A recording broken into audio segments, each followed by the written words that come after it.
This morning, the government released a jobs report that the financial media is calling a massive beat. 178,000 jobs added in March, unemployment down to 4.3%. The stock market futures moved, the talking heads celebrated. And if you only read the headline, you might actually believe the American labor market is healthy. But you're not going to hear the real story on mainstream financial television. You are not going to hear it from the White House, and you are almost certainly not going to hear it from the same economists who have been consistently wrong about the labor market for the last 3 consecutive years.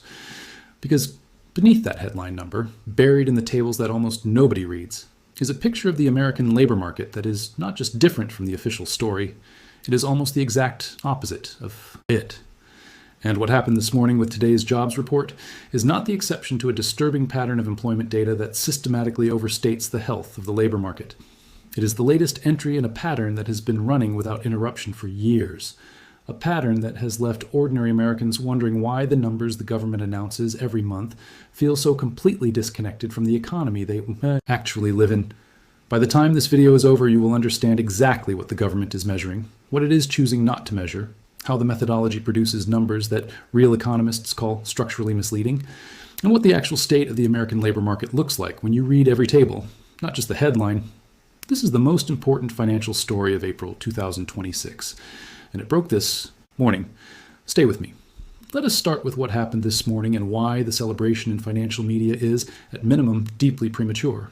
The Bureau of Labor Statistics, the BLS, released the March 2026 Employment Situation Report at 8:30 in the morning Eastern Time on Friday, April 3rd. The headline number was 178,000 jobs added. That was nearly 3 times the Dow Jones consensus estimate of approximately 60,000. On the surface, it looks like a blowout. It looks like a labor market that is defying every warning signal about the Iran war, rising oil prices, and recession risk that has been building for the past 6 weeks. But here is what you were not told in the headline, and here is where the story becomes something completely different. Start with the most important data point in today's entire report. The survey of households, which is a completely separate survey from the payroll data used to generate that 178,000 headline number, showed something starkly contradictory. According to the household survey, 64,000 fewer people held jobs in March than in February. The same report, the same month, 2 different surveys. One says 178,000 jobs were added. The other says 64,000 fewer people actually have a job. This divergence is not a rounding error. It is not a statistical anomaly. It is a structural feature of how the BLS measures employment that produces systematically different pictures of the labor market depending on which number you look at. And the number the media reports every month, the number the White House celebrates or criticizes, the number the Federal Reserve uses to set monetary policy that affects your mortgage rate, your car loan, and your savings account, is always the establishment survey number, the one that showed 178,000. Never the household survey number, the one that showed 64,000 fewer jobs. This is not accidental. It is a choice about what to measure and what to emphasize. And understanding that choice is understanding why so many Americans feel like the official jobs numbers describe a different country from the one they are actually living in. Now here is the second thing that did not make the celebration headlines. The unemployment rate fell from 4.4% to 4.3%. That sounds positive, but here is how it actually happened. 396,000 people left the labor force entirely in March. They stopped looking for work. They are no longer counted as unemployed because the official definition of unemployed requires you to be actively seeking a job. The moment you stop looking, whether because you are discouraged, whether you are too sick, whether you simply cannot find work and have given up trying, you disappear from the unemployment rate. You become statistically invisible. The rate went from 4.4 to 4.3, not primarily because more people found jobs. It went down primarily because a large number of people who were looking for work gave up looking. The labor force participation rate, the share of working-age Americans who are either employed or actively seeking work, fell to 61.9% in March. That is its lowest level since November 2021. We are back to participation rates last seen when the economy was still in the early stages of recovering from a global pandemic. And yet the headline unemployment rate is 4.3%, and the talking heads are calling it a strong report. But there's a third number that very few mainstream outlets will mention this morning. It is called the U6 rate. And it is, in the words of the BLS itself, the broadest available measure of labor market underutilization. The U6 captures not just people actively looking for work. It captures people who are working part-time but want full-time jobs and cannot find them. It captures discouraged workers who have given up looking It captures marginally attached workers who are available for work and have looked recently but are not counted as unemployed because they did not search in the specific 4-week reference period. Today, the U6 rate stands at 8%. The official headline unemployment rate is 4.3%. The gap between these two numbers is nearly double. And the U6 rate, the honest, comprehensive measure of labor market underutilization, is actually edging higher, having moved from 7.9% in February to 8% in March. So while the headline tells you unemployment fell, the broadest measure of who is actually struggling in this labor market is moving in the opposite direction. Now, before I take you into the historical pattern that proves this is not a one-month quirk, let me give you one more data point from today's report that almost certainly will not lead the coverage anywhere. Healthcare added 76,000 jobs in March. That is 43% of the entire headline jobs number. Construction added 26,000. Transportation and warehousing added 21,000. That is already over 68% of the total. But here's the question that the headline number never answers. What happened outside of healthcare? The answer is devastating. The financial services sector shed 15,000 jobs in March. It is now down 77,000 jobs from a peak in May of 2025. The manufacturing sector has lost 100,000 jobs since January 2025. 100,000. In a year, the federal government workforce has shrunk by 327,000 people since January of last year. And here is the most sobering statistic of all. Over the past year, if you strip out the healthcare and social assistance sector, the American economy has produced a net loss of more than 500,000 jobs. 500,000 jobs gone in 12 months from the rest of the economy, while healthcare props up the headline numbers that the media reports every first Friday of every month. Healthcare cannot carry the entire American labor market indefinitely, but right now it is doing exactly that, and the headline number obscures it completely. Now, let us talk about the systematic pattern of downward revisions that makes today's 178,000 number not a fact, but an estimate, because this is where the structural problem in employment data measurement becomes most visible and most consequential. Every month, the BLS releases what are called preliminary payroll numbers. These are based on incomplete survey returns. Over the following 2 months, those preliminary numbers are revised as more business reports come in. And then each February, a major annual benchmark revision is released that compares the monthly survey estimates to actual payroll tax records from the quarterly census of employment and wages, which is a comprehensive accounting of nearly all employment in the United States. The gap between the preliminary monthly estimates and the benchmark adjusted reality has been enormous and consistently in the same direction for years. In the benchmark revision released in early 2026, the BLS revealed that between April 2024 and March 2025, the economy generated 911,000 fewer jobs than originally reported. 911,000. Not a rounding error, not a statistical noise issue. 911,000 jobs that were announced, celebrated, reported on every financial channel, used to justify Federal Reserve decisions, and then quietly subtracted from history when the comprehensive tax records came in and told a different story. That is approximately 71,000 fewer jobs per month than were being announced at the time. And the pattern is remarkably consistent. 16 of the last 19 monthly payroll reports were revised downward after their initial release. Not one or two. 16 out of 19. The methodology that produces the celebrated headline number is systematically and persistently overstating employment growth in the initial release. Today's report also contained its own revisions to recent history. January's original report was revised upward by 34,000 jobs, from 126,000 to 160,000. That sounds good. But February's report, which initially showed a loss of 92,000 jobs, was revised downward to a loss of 133,000. A number that was already shocking when it was first released got worse. And combined, the revisions for January and February taken together were negative 7,000. 7,000 fewer jobs than previously thought across those 2 months combined. And we already know from the history of benchmark revisions that today's 178,000 number will itself be revised in subsequent months, and then revised again in the annual benchmark process next February. The question is not whether today's number will be revised downward. Based on the established pattern of the last 4 years, it almost certainly will be. The question is only by how much. The birth-death model is the most technically obscure and most consequential element of the BLS methodology that virtually no mainstream coverage ever explains. Here is how it works. Every month, the BLS payroll survey can only measure employment at businesses that currently exist and are in its sample. It cannot directly measure employment at businesses that were created so recently that they have not yet been added to the survey. and it cannot directly remove the jobs at businesses that have closed so recently that those closures have not yet been confirmed. So the BLS uses an econometric model to estimate the net jobs impact of business births and deaths, hence the name birth-death model. This model takes the historical relationship between net new business formation and prior economic conditions and applies it forward to estimate how many jobs are being added by new firms minus how many are being lost to closures.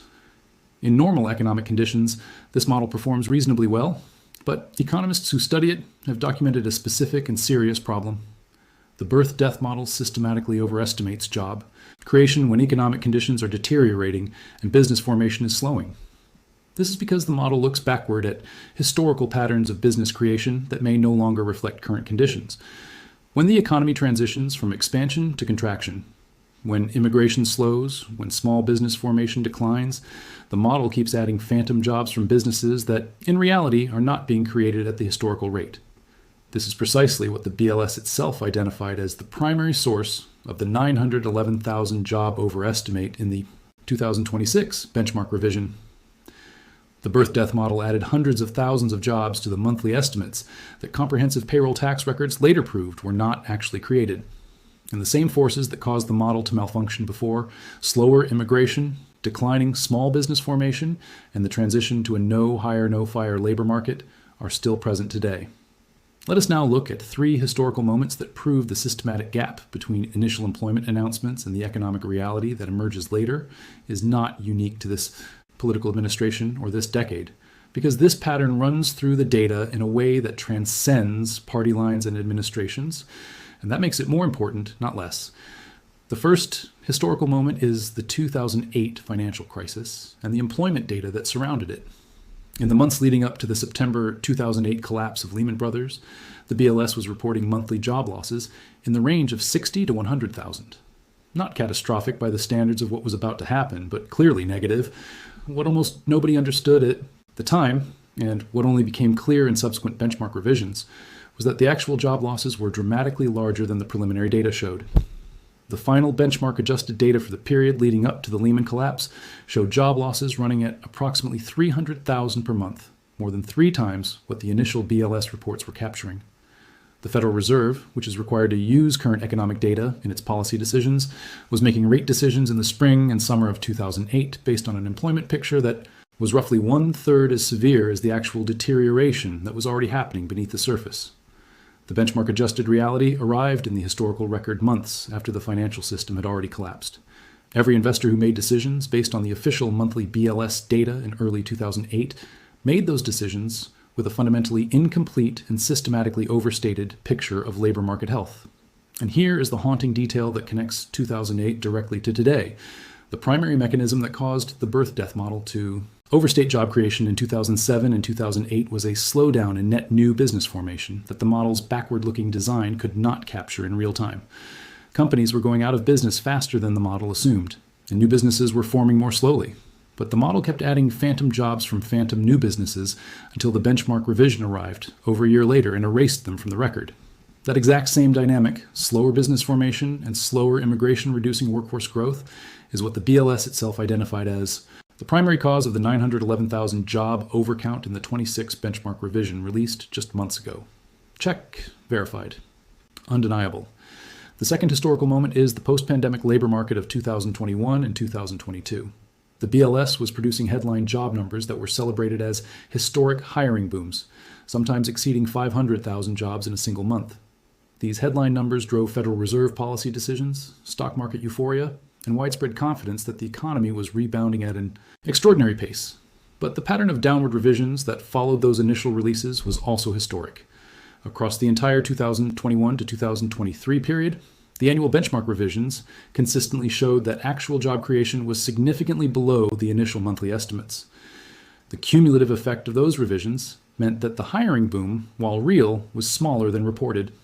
And crucially, the inflation surge that accompanied the supposed labor market strength prompted the Federal Reserve to raise interest rates at the fastest pace in 40 years, from near 0 to over 5% in roughly 18 months. Those rate increases, justified in part by employment data that overstated the tightness of the labor market, are directly responsible for the commercial real estate crisis that is now unfolding, the mortgage affordability collapse that has put homeownership beyond reach for a generation of Americans, and the pressure on regional bank balance sheets that is building toward the most serious financial stress since 2008. The overstatement of labor market strength in official data has consequences that propagate through the entire economy for years after the initial numbers are announced. Check. Verified. Undeniable. The third historical moment is arguably the most relevant to today and the least discussed. It is the Argentine employment crisis of 2001 and 2002. Argentina's official government statistics through 2001 consistently showed unemployment in the range of 17 to 18%, already catastrophically high. But independent economists who analyzed alternative labor market data, including hours worked, wage growth rates, business closures, and tax receipts, concluded that the actual rate of labor market distress was closer to 30 to 35% when underemployment, informal economy contraction, and the collapse of real purchasing power were accounted for. The official numbers, even when directionally correct, understated the severity of the underlying collapse by a factor of roughly 2. When the peso peg broke in December 2001 and the economy collapsed in a matter of weeks, the gap between the official story and the lived experience of ordinary Argentines became impossible to deny. But by then, the window for preparation had long closed for millions of people who had relied on the official numbers to make decisions about their savings, their employment, and their financial security. The lesson from Argentina is not that official statistics agencies are engaged in deliberate fraud. The lesson is that when the methodology of measurement does not capture the full reality of labor market distress, the gap between the official story and lived experience grows until the system itself closes the gap violently and at enormous cost to ordinary people. And the specific gap in the American labor market today, between the 4.3% official rate and the 8% U6 rate that includes the discouraged and the underemployed, is a gap that has grown wider, not narrower, over the past 12 months. Wider, not narrower, even as the official headline rate has stayed superficially stable. That widening gap is the signal. The Argentine experience tells you what it means when the gap closes. Check. Verified. Undeniable. Now let us bring everything together and apply it to what is actually happening in the American labor market right now, in April of 2026, on the day that the official headline is celebrating 178,000 jobs. The first gap is between the official unemployment rate and what is actually happening to employment. The official rate is 4.3%. The U6, which includes the underemployed, the discouraged, and the marginally attached, is 8%. The labor force participation rate has just fallen to its lowest since November 2021.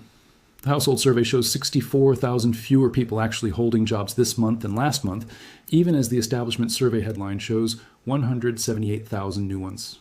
These are not contradictions that suggest data manipulation. They are the natural result of measuring an extremely complex labor market with two different methodological approaches. But the choice of which number to lead with, which number the president references, which number the Federal Reserve uses, which number appears in the bold first paragraph of every financial news story, is a choice that consistently presents the most favorable picture available. And ordinary people whose lived experience of the labor market, the difficulty of finding a job, the inability to negotiate for higher wages, the scarcity of full-time positions with benefits does not match the 4.3% story, are left wondering whether the numbers describe their country at all. The second gap is between what healthcare is doing and what the rest of the economy is doing. In the past year, healthcare and social assistance have added jobs while the rest of the economy has lost more than 500,000. Manufacturing has lost 100,000 since January of last year. Federal employment has shrunk by 327,000. Financial services is down 77,000 from its peak. The information sector continues to contract. These are not minor sectoral rotations. These are the collapse of entire categories of employment that have historically provided the middle class with stable, well-paying careers. When the headline number is driven overwhelmingly by a single sector, healthcare, and that sector's job growth is partly explained by a strike at Kaiser Permanente in February that simply moved those workers back into the counts. In March, the headline number is not telling you what the economy is actually doing. It is telling you what one sector is doing while hiding the broader reality. The third gap is between the initial announcement and the eventual truth. We know that 911,000 jobs announced in the 12 months between April 2024 and March 2025 were subsequently deleted from the historical record when actual payroll tax data was examined. We know that February's initially reported loss of 92,000 jobs was revised down to a loss of 133,000. We know that 16 of the last 19 monthly payroll reports were revised downward after their initial release. This means that the number announced this morning 178,000, is not the final answer. It is the opening estimate. And based on the consistent pattern of recent revisions, the final number that appears in the historical record a year from now will almost certainly be lower, possibly significantly lower. The fourth gap is between the current jobs numbers and the recession signals coming from other parts of the economy simultaneously. Moody's recession model is at 49%. The Iran war has sent oil prices surging over 60% year to date. The labor force participation rate is at its lowest since late 2021. The U6 unemployment rate is at 8%.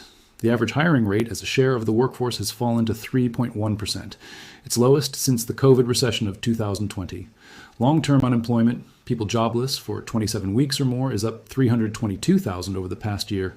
The number of people employed part-time for economic reasons, people who want full-time work but cannot find it, stands at 4.5 million. Wage growth fell to 3.5% annually in March, the lowest since May 2021. Hours worked fell. Not one of these data points supports the narrative of a healthy labor market. And yet the 4.3% headline rate and the 178,000 jobs number will dominate today's conversation. So what does all of this mean for you specifically, and what should you actually do with this information? First, stop making financial decisions based exclusively on the headline unemployment rate. It is the least comprehensive labor market indicator that the BLS publishes.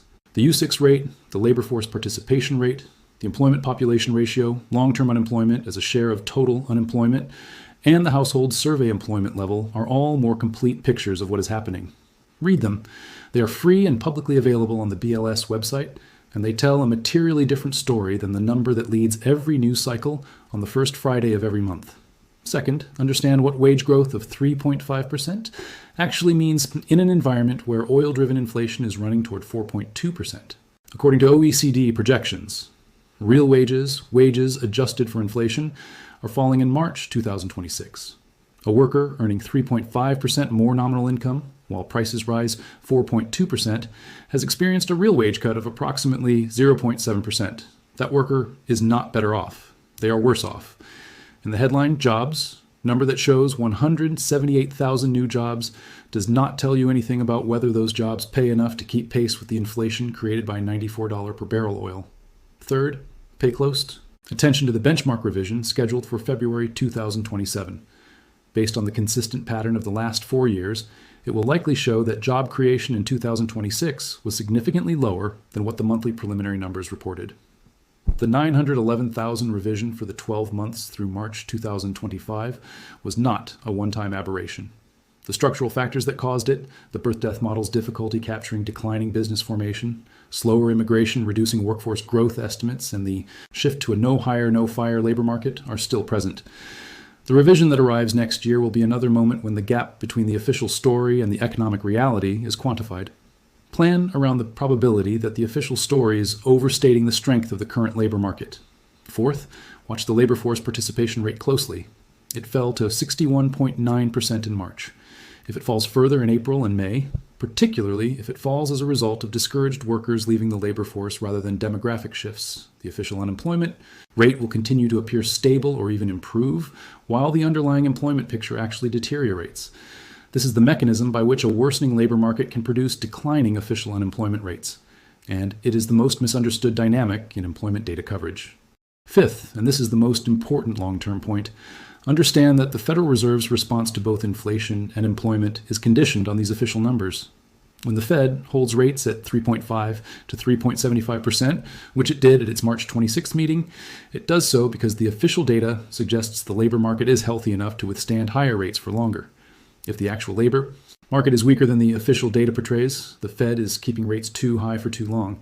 That means the recession risk that Moody's currently pegs at 49% is being made higher, not lower, by the data quality gap. And the American workers who will bear the cost of that miscalculation are not the ones reading Bloomberg terminals. They are the ones in the no-hire, no-fire labor market described this morning by economists at Navy Federal Credit Union and Homebase, the ones where the hiring rate has fallen to its lowest since the COVID recession, the ones where the median duration of unemployment has risen to 2.5 months and the average to 6 months, the ones where 25% of all unemployed Americans have now been out of work for 27 weeks or longer. Sixth, consider what a no-hire, no-fire labor market actually means. For your financial planning, The economists at Homebase, which provides workforce management data for small businesses across the country, describe the current labor market this week as one characterized by selective hiring, compressed wage growth, and strategic workforce resizing. The hiring rate as a share of the workforce is at 3.1%, its lowest since the COVID recession. The quits rate is also at historic lows, which means workers feel they cannot afford to leave their current jobs because the probability of finding a better one is lower than at any point since 2020. In this environment, job security feels high because layoffs are low, but wage negotiating power is essentially gone. And when the next external shock, whether from oil prices, from the private credit crisis, or from the recession risk building in the background, finally tips into actual layoffs, the labor market will go from no hire, no fire to rapid firing in a way that the headline unemployment rate will not capture until months after it has already hit millions of American workers. Seventh, understand the specific danger of the current combination of factors. The Iran war is driving oil toward levels that Moody's says will push recession probability above 50%, the threshold their model has never crossed, without a recession following within 12 months. Manufacturing has already lost 100,000 jobs since January 2025. Federal employment has shrunk by 327,000 people. Financial services is contracting. And the headline jobs number is sustained almost entirely by a single sector, healthcare, that is propped up partly by the return of Kaiser Permanente strike workers. When healthcare hiring reverts to its normal pace, and when the strike-related bounce-back effect dissipates in April's numbers, the headline job growth that Wall Street is celebrating today will look very different. Track every single layer of the next report, not just the headline. Your financial decisions deserve the complete picture. The distance between Washington's 4.3% and the 8% U6 rate is not just a statistical gap.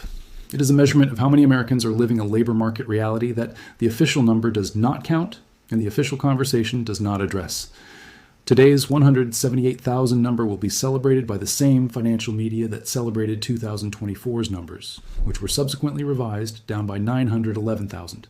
The same economists who said the labor market was strong, enough to handle high rates for longer, while 16 of 19 monthly reports were quietly being revised downward, are now saying the 178,000 shows resilience.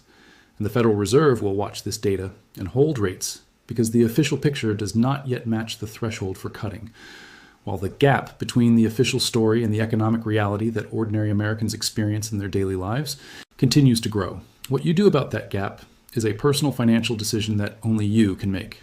But what you should not do is make it based only on the headline. The headline is never the whole story. On this particular morning, it is barely the beginning of it. Subscribe right now.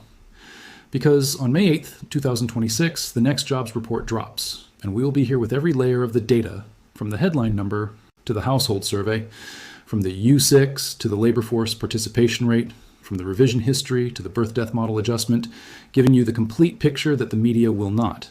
That is the difference between understanding the employment situation and being told the employment situation. Understanding it is the only version that actually helps you make better decisions for your financial future. Subscribe. Share this with someone who only read the headline today. And do not make your next financial decision based on a number that has been revised downward 16 of the last 19 times it was announced. There is one final point worth making that connects everything in this video to a single practical reality. The Bureau of Labor Statistics is not a partisan institution. The economists and statisticians who work there are professional public servants who follow documented, transparent methodologies that have been in place for decades. The birth-death model is not a secret. The difference between the U3 and the U6 is publicly disclosed. The benchmark revision process is announced months in advance, and the results are published transparently. None of what we have discussed today is hidden. All of it is available to anyone who reads the full BLS release rather than just the first paragraph that gets copy-pasted into every news story. The problem is not that the government is lying. The problem is that the most widely reported number, the one that determines financial market reactions, Federal Reserve decisions, and political narratives, is the least comprehensive of the many measures available. It counts only those currently looking for work in the past 4 weeks. It does not count the discouraged. It does not count the underemployed. It does not count the part-timers who want full-time work. It does not count the people who have stopped looking entirely. And it does not yet correct for the birth-death model overestimates that will only become visible in the benchmark revision a year from now. The gap between that headline number and the lived experience of tens of millions of Americans is not an accident of statistical design. It is a predictable consequence of measuring a complex reality with the narrowest available tool and then presenting that narrow measurement as if it were the whole truth. Now you know the difference. And knowing the difference in a labor market defined by the word the economists are using this morning, stillness, is the only advantage you have over the people who will spend the next month believing. The 4.3% tells the complete story of who is working, who is struggling, and what is coming next in the American economy.